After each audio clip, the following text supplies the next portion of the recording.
Ya, bismillah, alhamdulillah, wassalatu wassalamu ala rasulillahi wa ba'd. Hukum tentang kurban ini sebenarnya diikhtilafkan oleh para ulama. Ada yang mewajibkan, ada yang mensunnahkan. Tapi saya pribadi lebih cenderung kepada yang mewajibkan bagi orang-orang yang mampu. Berdasarkan banyak dalil tentang masalah itu. Dalil pertama dari Abu Hurairah radhiyallahu anhu bahwa Rasul sallallahu alaihi wasallam bersabda, "Man kana lahu sa'ah wa lam yudhahi fala yaqrabanna musallana." Siapa orang yang memiliki kemampuan untuk berkurban tapi dia tidak berkurban, maka jangan dekat-dekat tempat sholat kami. Hadis ini riwayat Imam Ahmad, Imam Ibnu Majah, Imam Ad-Daruqutni, Al-Hakim dengan sanad yang hasan. Seolah-olah kata Syekh Ali Hasan Al-Athari hafizahullahu ta'ala, beliau menyatakan seolah-olah orang itu sudah dianggap meninggalkan yang wajib, maka taqarrub, salat dia kepada Allah tidak ada artinya karena meninggalkan yang wajib tadi. Ini dalil yang pertama. Dalil kedua diterima dari Jundub bin Abdullah radhiyallahu an. Dia menyatakan bahwa aku menyaksikan Rasul sallallahu alaihi wasallam pada hari penyembelihan, beliau bersabda, kata beliau, "Man dzabaha qabla ayyusalliya falyu'id makanaha ukhra wa man lam yadbah falyadbah." Kata beliau, siapa orang yang menyembelih sebelum sholat id, maka hendaklah diulang penyembelihannya. Dan siapa yang belum menyembelih, maka hendaklah dia menyembelih sekarang. Hadis ini sahih riwayat Imam Bukhari dan Imam Muslim. Dan hadis ini bernada amr. Amr itu perintah. Siapa yang menyembelih sebelum sholat id, hendaklah diulang dengan nada perintah. Adanya lam amr, falyu'id makanaha ukhra. Dan siapa yang belum menyembelih, falyadbah, maka hendaklah dia menyembelih. Ini juga perintah. Dan perintah menunjukkan wajib. Ini dalil yang kedua. Dalil yang ketiga diterima dari Mikhnaf bin Sulaim radhiyallahu an, bahwa dia mendengar Rasul sallallahu alaihi wasallam pada waktu khutbah haji wada. Nabi sallallahu alaihi wasallam bersabda, "Ala ahli kulli baitin fi kulli amin udhiyah wa atirah. Atadruna mal atirah? Hadhihi allati yaqulu anha an-nas ar-rajabiyah." Kata Nabi sallallahu alaihi wasallam, bagi setiap satu keluarga di setiap tahun wajib melakukan udhiyah dan atirah. Tahu nggak kalian apakah atirah itu? Atirah itu adalah apa yang oleh orang-orang sekarang disebut dengan sebutan rojabiyah. Hadis ini menunjukkan ada dua kewajiban bagi setiap satu keluarga di setiap tahun. Pertama udhiyah. Udhiyah ini kurban yang dilakukan pada tanggal 10 Dzulhijjah, dan yang kedua adalah atirah. Atirah ini rojabiyah. Rojabiyah ini sesembelihan yang dilakukan di bulan Rajab. Tapi Al-Imam Ibnul Athir dalam kitab Jami'ul Usul menyatakan bahwa rojabiyah ini sudah mansukh. Ini hanya diwajibkan di awal-awal permulaan Islam. Tapi kewajiban untuk melakukan kurban tidak ada yang memansukhnya. Sehingga tersisalah satu kewajiban bagi setiap keluarga dalam setiap tahun, yaitu udhiyah yang disebut dengan kurban tadi. Nah, berdasarkan tiga dalil yang sudah saya kemukakan tadi dan dalil-dalil lainnya yang tidak sempat untuk kita jelaskan, menunjukkan bahwa berkurban wajib bagi yang mampu. Wallahu a'lam bissawab.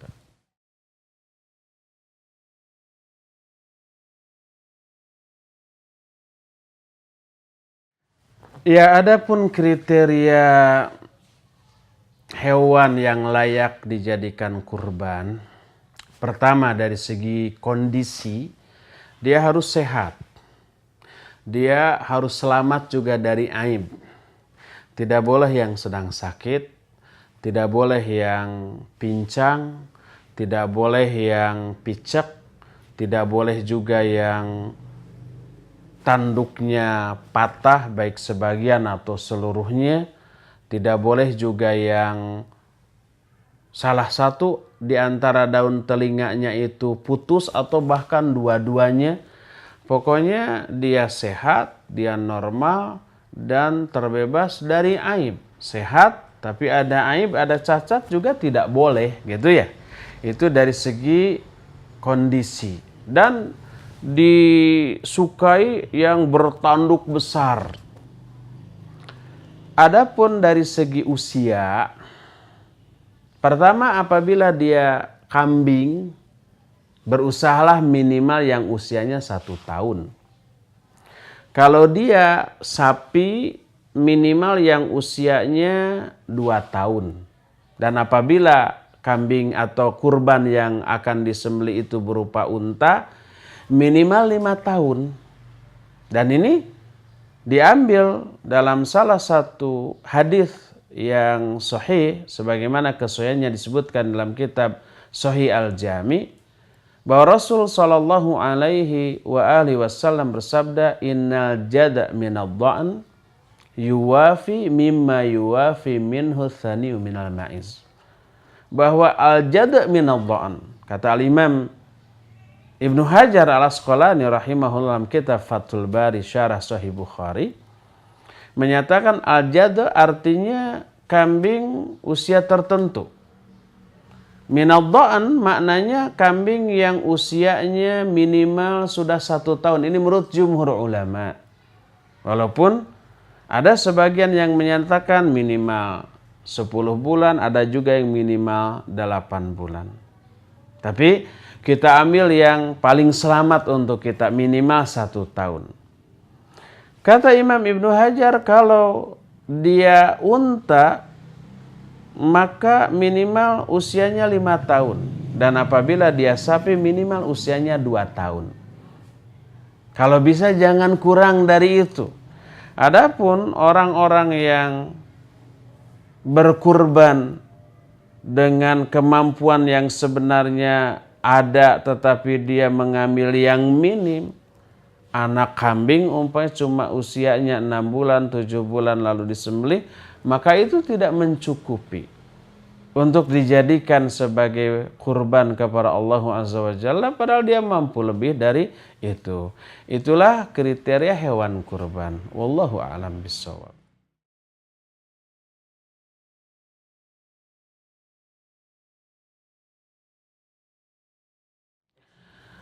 Adapun waktu penyembelihan hewan kurban yang disyariatkan, pertama tentu saja seusai sholat Idul Adha.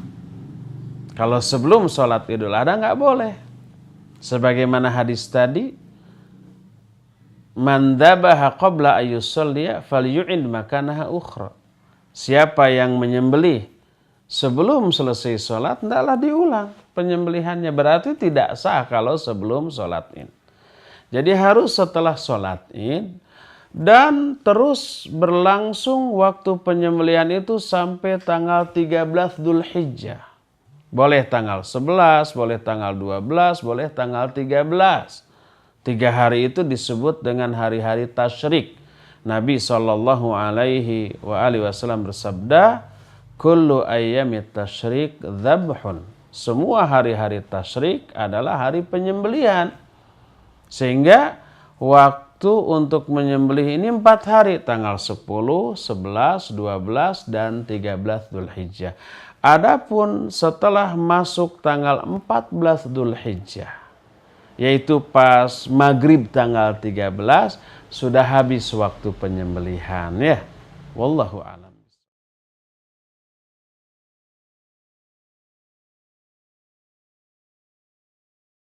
Adapun yang berhak memakan daging dari hewan kurban yang disembelih, pertama tentu saja orang yang kurbannya itu sendiri. Dia yang paling berhak. Karena apa? Karena itu milik dia. Dia boleh makan sebagian dan sebagian sisanya yang lain boleh dia sodakohkan kepada orang lain. Karena ini sifatnya sodakoh, boleh diberikan kepada siapa saja yang dia mau. Tidak hanya kepada orang fakir dan orang miskin. Orang kaya juga diperbolehkan karena sifatnya sodakoh, bukan zakat. Tapi tentu saja lebih diutamakan orang-orang yang tidak mampu. Orang fakir, orang miskin, yang mungkin sehari-harinya hanya makan dengan tempe, tahu, kangkung, bayam yang sejenisnya dan tidak mampu membeli daging. Nah itu mereka lebih utama. Adapun yang kaya dia bisa beli daging sendiri. Tapi dibolehkan yang kaya memakan gitu ya. Karena ini sifatnya sedekah. Bahkan karena ini sifatnya sedekah, orang kafir pun tidak terlarang untuk menerima bagian dari hewan kurban ini. Karena dia bukan zakat. Adapun zakat maka khusus kepada kalangan kaum muslimin. Kecuali zakat mal dibolehkan kepada orang kafir yang hatinya sedang dibujuk untuk masuk Islam, yang disebut dengan Al-Quran dengan sebutan mu'allaf, itu dibolehkan. Adapun umpamanya kalau orang kafirnya kafir harbi yang memerangi kaum muslimin, maka tidak boleh kita salurkan zakat ataupun sedekah kepada mereka. Nah, adapun kafirnya yang dibujuk, dibolehkan untuk menerima sedekah termasuk menerima hewan kurban ini. Wallahu a'lam.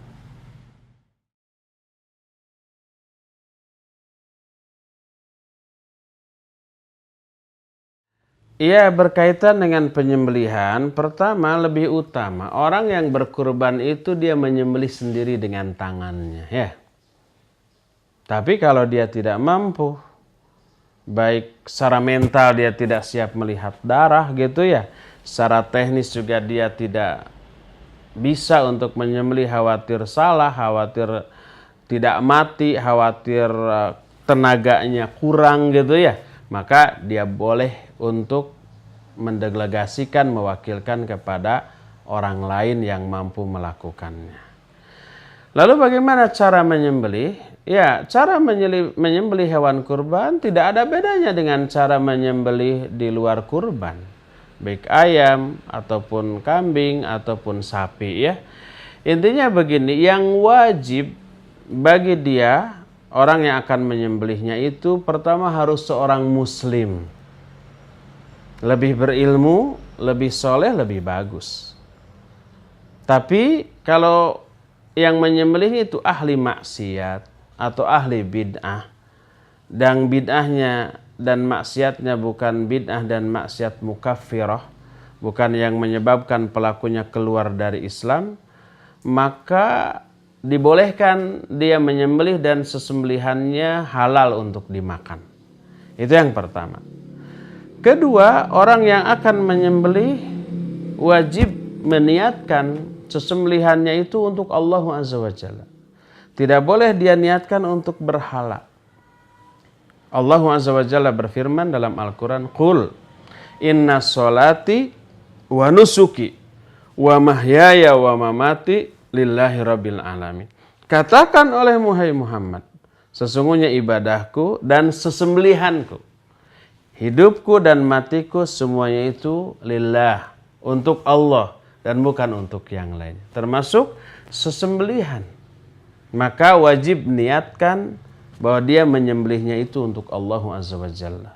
Bukan untuk berhala, bukan untuk ruh-ruh yang sudah meninggal, arwah-arwah yang sudah meninggal, bukan untuk jin, untuk setan yang menguasai daerah itu, bukan. Kalau diniatkan untuk itu maka haram, tidak boleh. Orangnya dosa dan terjerumus ke dalam syirik besar dan hasil sesembelihannya menjadi haram. Itu yang kedua, niat dari orang yang menyembelihnya. Ketiga, wajib orang yang akan menyembelih itu mengucapkan nama Allah, Bismillah, tanpa Ar-Rahman Ar-Rahim ya.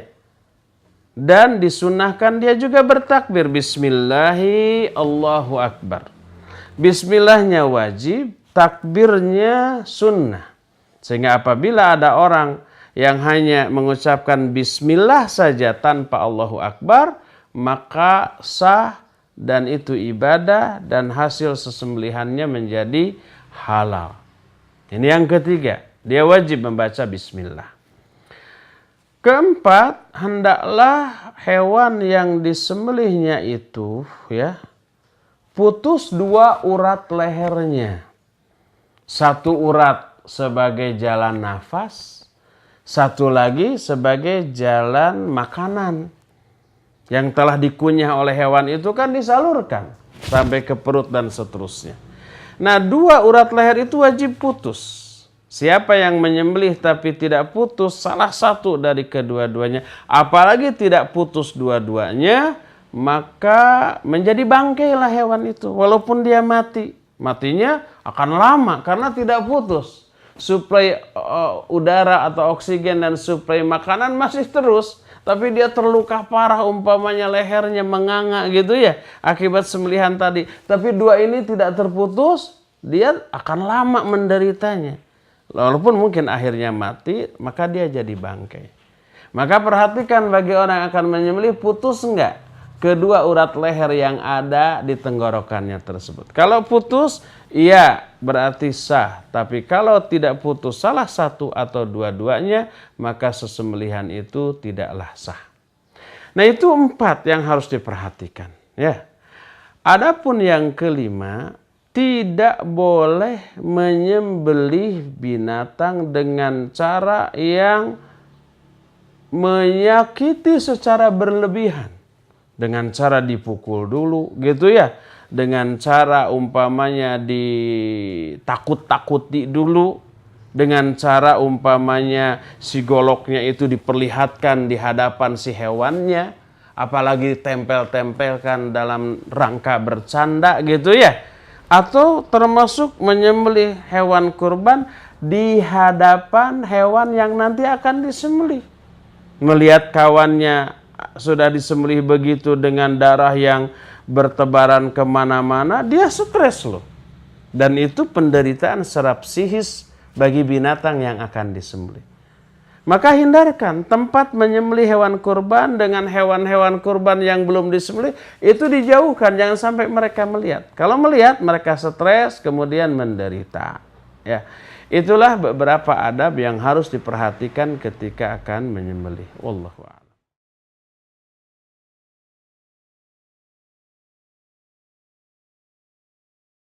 Iya, ada beberapa adab yang harus diperhatikan oleh orang yang akan berkurban.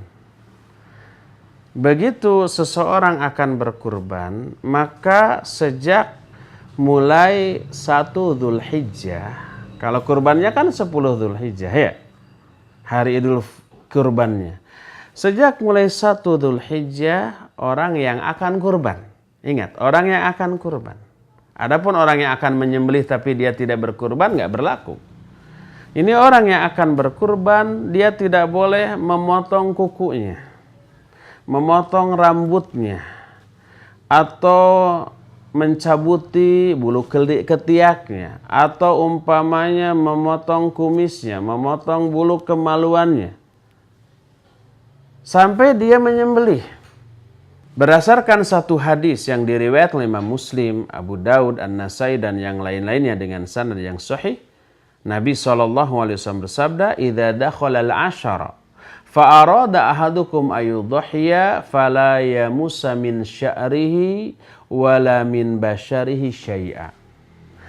Apabila sudah masuk 10 hari pertama di bulan Dzulhijjah, lalu salah seorang di antara kalian akan berkurban, maka janganlah dia memotong rambutnya sedikit pun atau kulitnya sedikit pun.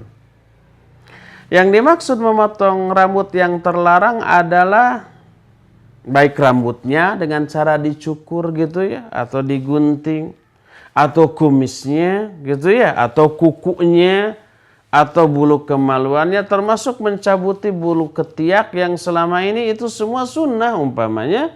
Tapi ketika masuk ke 10 hari pertama di bulan Dzulhijjah, lalu orang itu akan berkurban, maka dia tidak boleh melakukan semuanya itu sampai hewan kurbannya disembelih.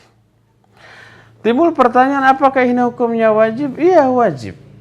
Dengan kata lain, haram untuk memotong rambut, memotong kuku. Lalu, bila ini dilanggar, adakah kifaratnya? Maka para ulama menyatakan, faman fa'ala dzalik istaghfarallah fala syai'a alaihi. Siapa orang yang melanggar larangan-larangan ini, dia harus beristighfar kepada Allah dan tidak ada dam, tidak ada denda, tidak ada diat apa-apa. Cukup sekedar beristighfar kepada Allah Subhanahu wa taala semata-mata.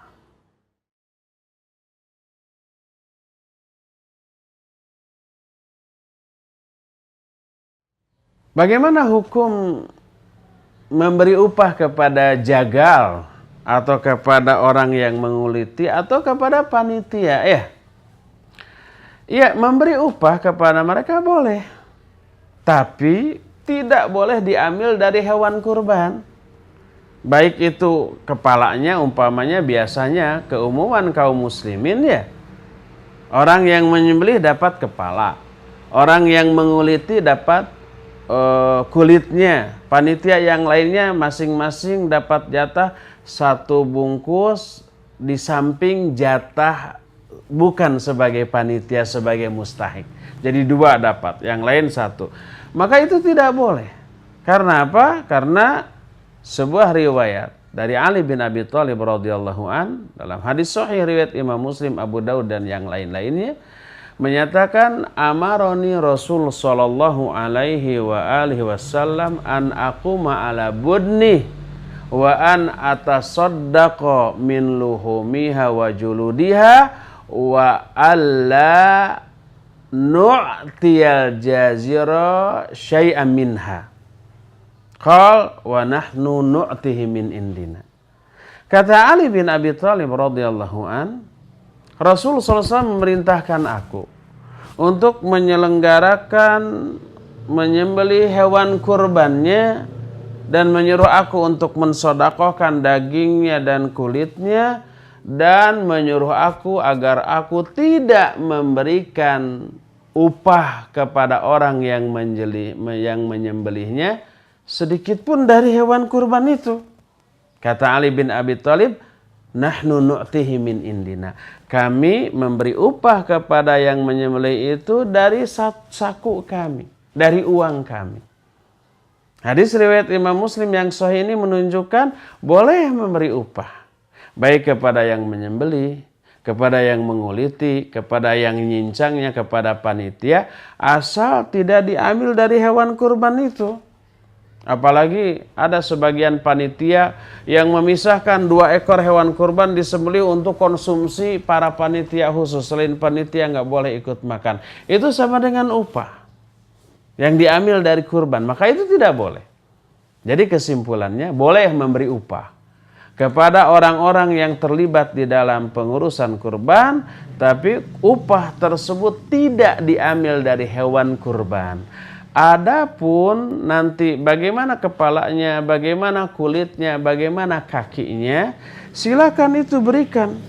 Baik umpamanya dipecah-pecah lalu dibagi sebagaimana daging yang lainnya, atau kalau secara teknis itu menyulitkan, silakan berikan kepada orang yang lebih layak untuk menerimanya.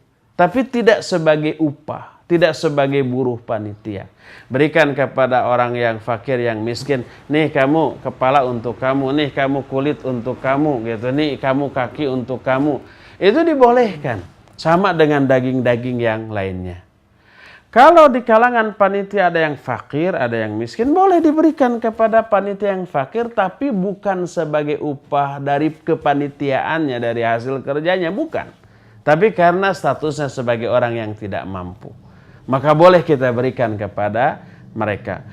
Kalau itu sudah diberikan kepada mereka, lalu oleh mereka dimakan, atau diberikan lagi, atau dijual, atau umpamanya kulitnya mau dibikin kantong, dibikin dompet, terserah dia, itu sudah menjadi hak dia. Tapi tidak boleh dijual oleh panitia, lalu uangnya dibagi-bagi.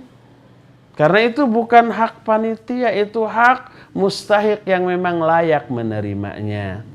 Oleh karena itu, berikan upah kepada panitia yang nyembelih, yang nguliti, tapi jangan diambil upahnya dari hewan kurban tersebut. Wallahu a'lam bishawab.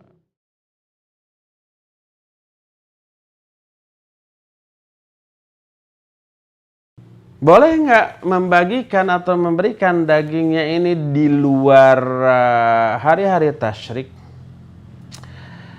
Iya, Rasul alaihi salatu wassalam dalam hadis sahih riwayat Imam Bukhari dan Imam Muslim menyatakan, kulu waddakhiru watasaddaqu. Makanlah oleh kalian, simpanlah oleh kalian sebagian, dan sodakohkan sebagian. Jadi daging kurban dari orang yang berkurban ini dibagi 3 dengan persentase yang tidak harus tertentu, enggak, tergantung kebutuhan. Sebagian dimakan, ya, sebagian boleh disimpan untuk esok atau lusa, dan sebagian disodakohkan. Nah, yang dimaksud disimpan itu tidak ada batasan waktu. Kalau umpamanya orang tersebut ya sudah memiliki bagian daging, atau dia bahkan yang berkurban, dia ambil sebagian yang dia mau, selebihnya dia sodakohkan. Nah, dimakan hari itu tidak habis, disimpan sebagian sampai umpamanya hari kedua, ketiga, sampai seminggu juga nggak masalah karena sudah menjadi milik dia.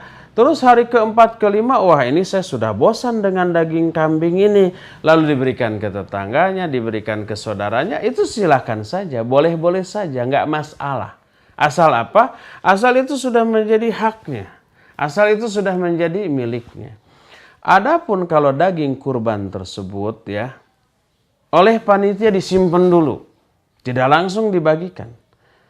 Nanti setelah seminggu kemudian dia bagikan, padahal orang-orang yang fakir, orang-orang yang miskin sangat berharap memperoleh bagian itu dengan segera, maka tidak boleh.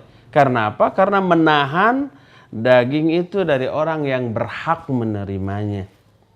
Tapi umpamanya kalau semuanya sudah tercukupi, ini daging banyak, kalau dibiarkan busuk, kalau dibagikan juga mereka juga sudah kekenyangan umpamanya, sudah nggak bisa nampung di rumahnya umpamanya. Lalu kalau dibiarkan busuk, boleh oleh panitia diawetkan, lalu untuk apa? Menjaga agar tidak busuk, agar pembagiannya bisa esok lusanya lagi, maka tidak apa-apa biidznillah, insyaallah. Wallahu a'lam.